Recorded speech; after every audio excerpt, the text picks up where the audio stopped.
As we take larger steps into 5G territory, so the work on the next generation of wireless communications, 6G, accelerates. But what does this actually entail? To find out, I'm talking today with Rahim Tafazolli, Regius Professor and Head of the Institute for Communication Systems at the University of Surrey in the UK, where he is also head of the 5G Innovation Centre, or 5G IC, and now also the 6G IC. So, Professor Tafazolli, thank you very much for joining us. Can you tell us briefly about the 6G IC and your role there? 6G IC, from a structure point of view, is very similar to what we already have in 5G IC since 2013 for the last 8-9 years.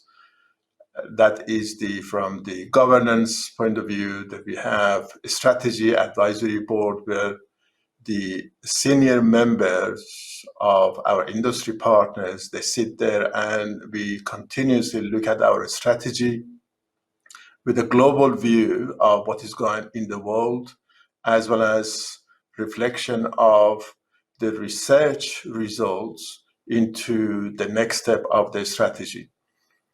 So it consists of large and small companies from UK, from Europe, as well as from the rest of the world, operators, service providers, small, medium-sized companies from UK.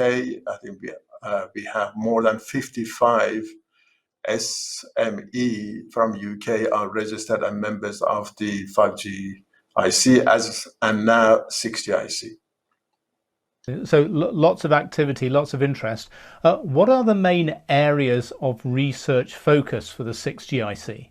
Well, we know that 5G is a very powerful system, and 5G is also evolving. What we have seen been deployed in 5G is only mobile broadband aspect of the 5G. The automation side, with low latency and high reliability for manufacturing, for health, for gaming, and for connected vehicles, that is yet to come. That is the subject of the release 16, 17, and possibly release 18, and which also includes non-terrestrial networks, the space segment of the 5G. So I would say probably we still yet to see the other 60-70% of the 5G to be commercialized and to be deployed. Being a research institute, we have to think forward. We have to think ahead for the next 10 years strategy. And we work with our industry partners. We did a brainstorming for over 9 months and say, considering that 5G is very capable and is evolving over the time, and what should 6G be? That it merits a good differentiation from 5G. So we came up with the idea that we need to focus from the research and innovation more on productivity, more on the sustainability of the environment, and overcoming digital divides. So everybody, irrespective of the location, where they are, whether it's urban, rural, indoor, outdoor, they should have decent access to the services, the connectivity side. For this, we said the new use cases that we can build upon what 5G enables because of low latency and high reliability. We are thinking that video will evolve. Video from, if you remember, in 3G, we had images. In 4G, we had 2-dimension video. And in 5G, we have 3-dimension video in form of virtual reality. So we want, and all of this we are transmitting all the time is 2 of the human senses, which is seeing and hearing. So we want to add other human senses like touch, smell, and taste to the video. We call it 4-dimension video, as well as other sensory information about a person. It could be air pollution, it could be noise pollution, it could be light pollution, it could be proximity or activity of the user, and all sorts of things. So we believe that 6G can be broadly characterized as integration between communication and sensing, whereas 5G was communication and automation. So in addition to communication and automation, we are adding sensing into the future communication, which would lead to much more smarter and more relevant and more personalized services. And effectively, we're bringing the integration between physical world and virtual world to become very natural and immersive. So, I mean, a great deal of potential there for use cases. And you mentioned earlier on that there's already quite a few companies involved in the 6GIC. I mean, what kinds of companies or organizations are actually involved at this stage? And can anyone get involved and participate in the 6GIC program? We are open innovation center. Any company, large and small, part of the ecosystem, they can participate, not only the ecosystem in telecom, but also because of the importance of the vertical industry, like automobile industry, like manufacturing, like health, everybody can participate. And the membership is very easy and it's not very expensive. And if anybody can add value to our research and innovation, is welcome. And the range of partners that we have network operators, service providers, equipment vendors, and different solution providers from different sectors of the ecosystem. They are all engaged, and mainly all the 5GIC members plus a few other members, they joined the 6GIC. And has the 6G focus required any additional or new skill sets within the team compared with the 5G research? As I mentioned, is more about integration of the sensing into the communication. So, and I also mentioned the human senses. So we are working with other disciplines that work on biosynthesis material, wearable materials, in order to be able to capture, for example, touch, to capture touch and transmit touch and integrate that into this system, into the communication side. We are also putting more emphasis on the security and privacy of the users, because with the sensing, all ambient information about the user, then we are effectively providing all sorts of information about the person or the people. And the privacy preserving mechanism, we are focusing on that. And we are also looking at, I mentioned the material, but we are looking at working with people that work on metamaterial side. And these metamaterial are fantastic properties, and we can extend the coverage of the communication with highly energy efficiency manner.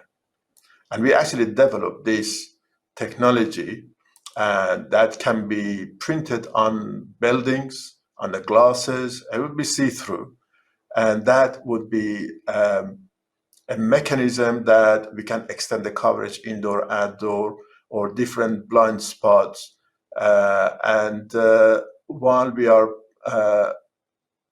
respecting the sustainability of the environment and minimizing the energy consumption. So these are the disciplines that we are working with now. And over the time, if we find that we need to work with other disciplines. Then at the University of Surrey, we have other research departments, and we are open not only to other academics within our university, but also other academics in the country. For example, we have Glasgow University is a partner in 6GIC. We work with them very closely, as well as other universities around the world. And more importantly, 6G from the beginning, we are trying to establish a common vision and common strategy with other countries. 2 weeks ago, we announced we signed an MOU with Korea Institute of Communication and Information Sciences, which is a national body responsible for the beyond 5G and 6G research and innovation strategy in South Korea. And we are establishing similar agreement with other countries in order to join forces and move in a similar direction. So we learned a lot of lessons from 5G, and now we are trying to use those experiences into making 6G globally mobilized and moving in the right direction to minimize the investment risk by doing joint research and innovation as well as standardization together. Absolutely. So lots of collaboration there, and lots of great developments, and a lot of opportunity for research of all kinds there. So, I mean, you're based on the campus at the University of Surrey. To what extent is the broader ecosystem at the university, including the students, involved in the ICs? We are quite fortunate. We have a wide area, campus-wide testbed, and it's end-to-end. So we have the radio, we have antennas, we have the terminals, we have the core network, we have a service platform, and that is available to all the researchers from not only electronic engineering department and telecom engineering department, but also the other departments. Could be psychology and computer science, new materials, chemical engineering and processing because of the future manufacturing and industrial IoT. So everybody at the undergraduate level, master level, even PhD level, they can use that facility and we can learn from them. And this is a fantastic platform that we have here, and it's all open to us. It is not black boxes that we don't know what is going on in each box, because we develop everything ourselves. So we have the full control and visibility of the performance, and we can learn from that and optimize 5G and 6G. And this is about 77 4G and 5G base stations covering the whole campus at a different frequency band: mid-band 3.5 gigahertz, 26 gigahertz, 700 megahertz, as well as 60 gigahertz millimetric band as well. So, and we have the connectivity to the satellite. So we tested 5G using the geostationary satellite about 3 years ago, and about 18 months ago, we tested 5G over a very low Earth orbit constellation satellite, and everything worked end to end. So all these facilities available for researchers, not only from university, but also from the partners in UK as well as outside UK.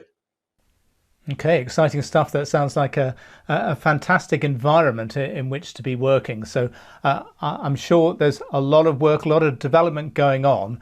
And obviously there's plenty of years to go within for 5G to evolve. But do industry standards and specifications, timetables impact your 6G research programs? I mean, do you have any targets you need to hit that fit in with the timelines from 3GPP or ETSI, for example, or are you just working at your own pace? Working with industry, is used from this perspective of making a relevant research. And we don't contribute to standards directly. We do it via our industry partners. So they know what we are doing, and they find the items that's suitable for standards at different stage of the standards, and they take it to a standard if they see that it is necessary. And at the moment, we are ramping up now 6G vision and 6G use cases through ITU. So we are writing a white paper on the range of use cases, and we are planning to submit that to ITU. Standard moves very fast, and we need to always be prepared to provide timely inputs to the standardization to have that impact. And working with industry, I'm pleased to say that we've been a role model, at least in the UK, working with industry, and we won the prize of Royal Academy of Engineering Lord Bhattacharya Award for impactful and long-term collaboration between industry and academia. So 5G IC was the winner of this prize, and it was announced last week. Oh, congratulations. In that respect then, I guess that sort of a relationship with the broader outside world, can you talk about the commercialization of the work at the 6G IC? Are there any pressures or indeed plans to have commercial outcomes or spin-offs from the work you're doing? No, I wouldn't say there is any pressure. What industry expects us to do is effectively to demonstrate the art of possibilities, to what is possible, and demonstrate that it actually works in a real environment. And so our industry partners, when they go to the standardization or they invest in a certain system or standards, they invest with fully informed what they are going to be getting. So this is our main mission. As a result of doing advanced research and innovation in 5G IC, we have one spin-off, and student researchers working on the technique. Now he's got a spin-off on the geolocation and tracking that works indoor, outdoor, without GPS or with GPS, and he set up a company. We are also discussing commercializing two of our other products that we have developed. One is Open RAN, which uses high-performing massive MIMO capability it brings to the Open RAN. Another company that we are thinking of spinning at is commercialize the core network, 5G core network, which is fully virtualized, sliceable, dynamic, and AI-driven technology. And we are in the process of setting up the company in that on that product. Most of these are 5G products. For 6G, it's too early, but the potential areas that we can think that we could commercialize is large intelligent surfaces that we came up and we demonstrated, which is the world's first demonstration of such a large intelligent surfaces for the reflective intelligent surfaces. And we have a unique solution that we think that we can commercialize that as part of the 6G technology. But it is yet, is a bit too early for that yet. Yes, early days, but the examples of what's come out of 5G IC suggests that there's going to be some very interesting outcomes from the new developments with 6G.